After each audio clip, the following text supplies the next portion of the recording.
আমাদের প্রাণের শহর নরসিংদী।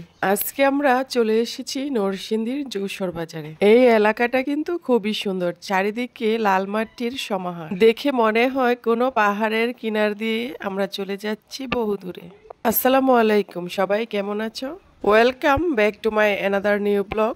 তাসফিক এন্ড আবিদ ব্লগে তোমাদের সবাইকে জানাই স্বাগতম। দেশ এবং দেশের বাইরে থেকে যারা আমার ভিডিওটি দেখছো সবাইকে অসংখ্য ধন্যবাদ। কাঁঠালের সিজনটা কিন্তু প্রায় শেষ পর্যায়ে, কিন্তু নরসিংদীর এই যশোর বাজারের দিকটাতে এখনো কাঁঠালের পুরা সমাহার। আবার এইখানে রয়েছে একটি কুমার বাড়ি, রাস্তার একদম পাশে। বাড়ি থেকে দেখতে খুব ভালো লাগছিল, তাই তানিশা নেমে এইখান থেকে কিছু হাঁড়ি পাতিল নিয়ে নিল। মাটির হাঁড়ি পাতিল দেখলে কার ভালো না লাগে বলো তোমরা? আর মাটির জিনিস মানেই মা মাটির গন্ধ। সবসময় মাটির জিনিস কিনেছি, কিন্তু এইরকম কুমার বাড়ি থেকে এসে মাটির জিনিস কেনার অভিজ্ঞতাটা কিন্তু আজকেই প্রথম। এখন তো বৃষ্টির সিজন, সেই জন্য নাকি মাটির হাঁড়ি পাতিল বানানোর কাজটা আপাতত বন্ধ রয়েছে। যদি বানানো হতো তাহলে তোমাদের সাথে অবশ্যই শেয়ার করতাম কিভাবে মাটির হাঁড়ি পাতিল বানানো হয়। এইগুলি হচ্ছে মাটির চায়ের কাপ, আর এইগুলিতে চা খেতে কিন্তু দারুণ মজা হয়। তো আমরা একটা একটা করে অনেকগুলি জিনিসপত্র নিয়ে নিয়েছি এখান থেকে। আর এইগুলি হচ্ছে মাছ ধরার জালের কুটি।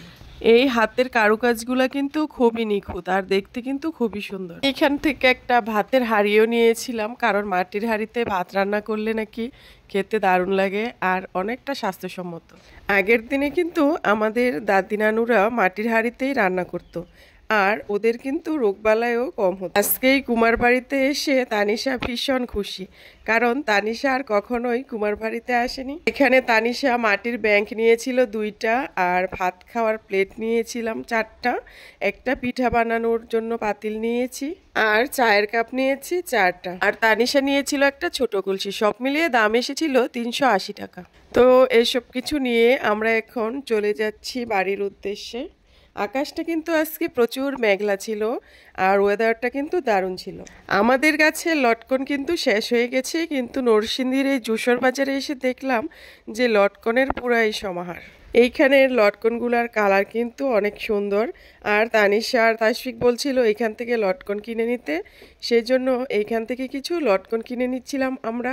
শুধু লটকন না, এখানে লেবু উঠেছিল, পেয়ারা, তারপরে কাঁঠাল, কাঁঠালের বিচি সহ অনেক ধরনের ফলই এখানে দেখা গিয়েছিল।